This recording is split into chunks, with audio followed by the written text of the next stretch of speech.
Hey guys, my name's Anthony, and in today's video, I'm going to show you how to apply Konig's Wheel Ceramic Coat Defense.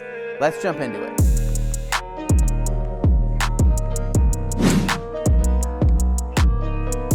Alright, so getting started, we're going to open up our coating tin, which is going to contain everything you need to ceramic coat your new or used Konig wheels. Now, what are some of the benefits of a ceramic coating? Well, first off, it makes them easier to clean. Second off, it helps repel brake dust as well as other nasty chemicals you don't want on your fresh wheels.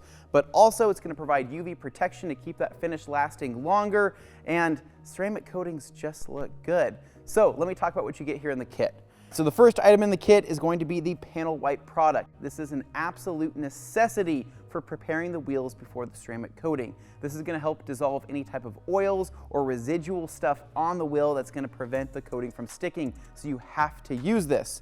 You're also going to be getting an applicator here that you slide your fingers in, making things easy to apply, as well as the actual serum itself, the Wheel Ceramic Coat Defense. This is going to last upwards of 2 years depending on how well you maintain your wheels. This is going to be an absolute game changer if you've never ceramic coated your wheels before, and you're going to love it. Now, besides that, you're also going to get some towels for the application process. It's going to come with 2 towels, one to prepare the wheel with the panel wipe product, and the second one to remove the coating once it's been applied. So let me show you how to do this.